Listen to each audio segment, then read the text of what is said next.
One of the most painful aspects of being in relationship with an avoidant is the confusion about whether they actually love you. They might say they care, might show occasional affection, might keep you around, but their actions create constant doubt. The truth is that sometimes avoidants do love people but can't show it properly, but sometimes they genuinely don't love you and they're just keeping you around for other reasons. Here are 5 signs that reveal the avoidant doesn't actually love you, regardless of what they say. Sign 1. They're only present when it's convenient for them. The first sign the avoidant doesn't love you is that they only show up when it works for their schedule, mood, or needs. They're available when they're lonely, or bored, or want attention. But when showing up would require them to be inconvenienced, to adjust their plans, to prioritize you over their comfort, they disappear. This convenience-based presence reveals that you're an option they exercise when it suits them, not a priority they make space for, regardless of convenience. The convenience pattern also shows up in how they respond to your needs. When you need them during a crisis, they're unavailable or dismissive. When you're struggling and need support, they can't show up. When you need their presence at an important event, they have other plans. But when they need something, when they want attention or validation or companionship, suddenly they're reaching out expecting you to be available. This one-sided availability proves they don't love you, because love involves showing up even when it's not convenient. True love includes willingness to be inconvenienced sometimes. People who love you will adjust their schedule, will show up when you need them, will make you a priority even when other things are competing for their attention. But the avoidant who doesn't love you treats you as an add-on to their life rather than an integrated part of it. You're someone they see when they have free time, not someone they make time for. This relegation to convenience reveals the shallowness of their feelings. Sign 2. They never talk about a future that includes you. The second sign is the complete absence of future talk that includes you. The avoidant who doesn't love you might have plans, goals, dreams for their future. But none of those plans include you. They don't mention you when talking about next year, next month, sometimes even next week. They live entirely in the present with you, never extending the relationship into future time in any concrete way. The lack of future talk also includes dodging or becoming uncomfortable when you bring up future plans. If you mention a concert 6 months away, they can't commit. If you talk about holidays or vacations together, they're non-committal. If you bring up where the relationship is going, they shut down the conversation. This avoidance of future planning reveals they don't see you in their future, which means they don't love you in ways that make them want to build a life with you. People in love naturally include their partner in future thinking. They imagine experiences together, make plans that assume the relationship will continue, talk about shared goals and dreams. The avoidant might defend their lack of future talk by saying they live in the present or don't like to plan. But the reality is, they don't include you in their future because they don't envision you being there, which reveals the temporary nature of their feelings for you. Sign 3. They're relieved rather than disappointed when you can't see them. The third sign the avoidant doesn't love you is revealed in how they respond when plans fall through or when you're unavailable. Someone who loves you feels disappointed when they can't see you. They might understand and be supportive of why you can't make it, but there's underlying disappointment because they wanted to be with you. But the avoidant who doesn't love you feels relief when you cancel or when circumstances prevent you from seeing each other. The relief shows up in their tone, their quick acceptance, their lack of trying to reschedule. When you say you can't make it, they immediately say, "No problem," or "That's fine," without any disappointment in their voice. They don't suggest alternative times. They don't seem bothered by missing the opportunity to see you. This easy acceptance of your absence reveals they weren't actually looking forward to seeing you, which means their feelings for you are shallow. People who love you want to spend time with you. When they can't, even if they understand the reason, there's a sense of missing out or wishing things were different. But the avoidant who doesn't love you experiences your absence as a reprieve rather than a loss. They get their space back, their freedom back, their independence back. The relief they feel at not having to show up reveals that being with you feels like an obligation rather than a desire, which is not what love looks like. Sign 4. They never defend you or the relationship to others. The fourth sign is that the avoidant never defends you or the relationship when others question it. If their friends make dismissive comments about you or the relationship, the avoidant doesn't correct them. If family members express disapproval, the avoidant doesn't advocate for you. If people question why they're with you or suggest they could do better, the avoidant doesn't defend what you have together. This lack of defense reveals they're not invested in you or the relationship enough to protect it. The failure to defend also includes the avoidant being unwilling to define the relationship to others. They introduce you vaguely or avoid introducing you at all. They don't claim you as their partner. They keep the relationship ambiguous when talking to others, which allows them to maintain the option of ending things without having to explain or justify. This ambiguity reveals they're not committed to you in ways that would make them willing to publicly claim the relationship. People who love you are proud of the relationship and willing to defend it. They don't let others disrespect you or minimize what you have together. They claim you clearly and correct people who mischaracterize the relationship, but the avoidant who doesn't love you allows others to question or dismiss the relationship because they're questioning it themselves. Their lack of defense reveals their lack of conviction about being with you. Sign 5. They show more enthusiasm for new people than for you. The fifth sign the avoidant doesn't love you is visible in how they respond to new people compared to how they respond to you. When they meet someone new who interests them, they light up. They pursue. They make effort. They're excited and engaged, but with you, they're lukewarm at best.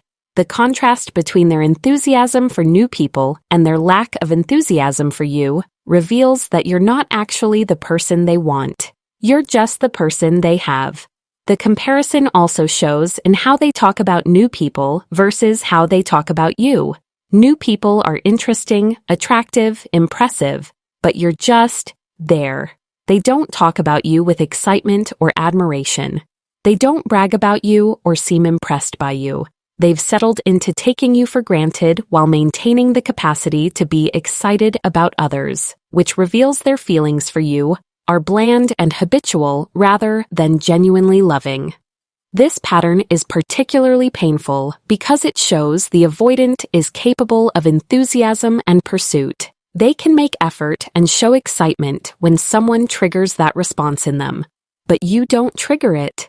You're familiar and safe, but not exciting, comfortable, but not compelling. This lack of enthusiasm reveals that whatever they feel for you, it's not the kind of love that includes genuine desire and excitement about who you are. What these signs mean for your relationship. If you're seeing these signs, you need to accept the painful truth that the avoidant doesn't actually love you in meaningful ways. They might care about you generally or appreciate what you provide, but they don't love you in ways that translate to prioritization, future planning, genuine desire to be with you, or willingness to defend the relationship. The signs also reveal you're accepting far less than you deserve. You're probably making excuses for their behaviors, telling yourself these are just avoidant attachment patterns. But there's a difference between avoidant patterns in someone who loves you and actual lack of love. Understanding they don't love you should shift how you see the relationship. You're not with someone who loves you but struggles to show it. You're with someone who doesn't love you and is keeping you around for convenience or ego validation. Why avoidants stay with people they don't love. Avoidants stay with people they don't love for many reasons that have nothing to do with genuine feeling. They stay because you're convenient and available. They stay because ending things feels like more work than maintaining the status quo. They stay because you provide ego validation or meet practical needs. The staying also happens because avoidants often don't think love is necessary for relationship. They might think companionship matters more than deep feeling. So the fact that they don't love you might not seem like a problem to them. The avoidant also stays because leaving would require difficult conversations they want to avoid. It's easier to maintain a relationship with someone they don't love than to deal with the discomfort of ending it. The difference between defended love and no love. It's crucial to distinguish between an avoidant who loves you but struggles to show it and an avoidant who simply doesn't love you. Avoidants who love you will show it imperfectly and inconsistently, but it will be there in key moments. They'll show up for you in crisis even if it's uncomfortable for them. They'll include you in some future thinking even if it scares them. They'll feel disappointed when they can't see you even if they need space. They'll defend you to others even if claiming the relationship feels vulnerable. But the avoidant who doesn't love you won't show these things even in key moments. They'll fail you during crisis. They'll never mention a future with you. They'll be relieved when you're not around. They'll let others disrespect you. The consistency of absence across these areas reveals the absence of love, not just the presence of defenses. You can work with defended love if both people are committed to growth, but you can't create love that doesn't exist. The distinction also includes whether the avoidant is willing to work on their patterns for the relationship. Someone who loves you but struggles with avoidance might be willing to go to therapy, to examine their patterns, to try to be different even though it's hard. But someone who doesn't love you won't be motivated to do that work. Why would they struggle through difficult therapeutic work for someone they don't actually love? The unwillingness to work on themselves for the relationship is another sign that love isn't present. What you should do with this information. If you're recognizing these signs in your relationship, the healthiest response is to leave. You deserve to be with someone who loves you enthusiastically, who wants a future with you, who shows up for you consistently, who defends you and the relationship, who is excited about you. The avoidant who doesn't love you will never be that person, no matter how patient you are or how much you accommodate their patterns. Leaving also protects you from wasting more time on someone who isn't capable of giving you what you need. Every day you stay with someone who doesn't love you is a day you're not available for someone who would love you properly. Every month you invest in this relationship is a month you're not building the life and love you actually deserve. Time is precious and you're spending it on someone who doesn't value you enough to love you. The information should also shift how you see yourself in this dynamic. You're not too needy for wanting love. You're not too demanding for requiring someone to show up for you. You're not expecting too much by wanting a future together. These are basic relationship needs, and the fact that this avoidant can't meet them reveals their limitations, not your excessive needs. You deserve love, and recognizing you're not getting it should motivate you to find it elsewhere. Most importantly, understanding they don't love you should kill the hope that keeps you stuck.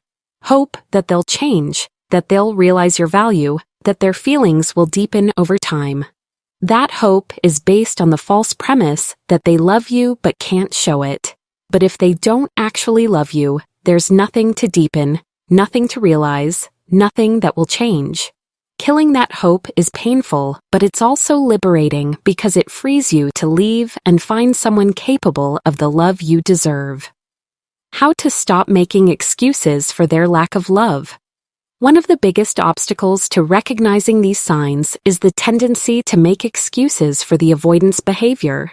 You tell yourself they're just scared of intimacy, that their childhood made them this way, that they show love differently than you do. These excuses allow you to maintain hope that their lack of loving behavior is about fear rather than lack of feeling. But making these excuses keeps you stuck in a relationship where you're not actually loved. The excuse-making also includes reframing their hurtful behaviors as somehow protective or evidence they care. When they're relieved you can't see them, you tell yourself they're just protecting their space. When they don't include you in their future, you tell yourself they live in the present. When they don't defend you, you tell yourself they don't like conflict. These reframes allow you to avoid the painful truth that someone who loved you would behave differently. Stopping the excuses requires being honest about what love actually looks like. Love includes wanting to spend time together. Love includes imagining a future together. Love includes defending the relationship to others. Love includes showing up even when it's inconvenient. If these elements are missing, you're not dealing with defended love. You're dealing with absence of love. And no amount of understanding their attachment style changes that fundamental reality. The excuse-making also prevents you from holding the avoidant accountable for their behavior. You're so busy understanding them and making allowances for their patterns that you never require them to actually love you properly. This one-sided understanding where you accommodate their limitations while they make no effort to meet your needs is not a relationship. It's you managing someone else's dysfunction while calling it love. Why their words don't matter if their actions reveal no love.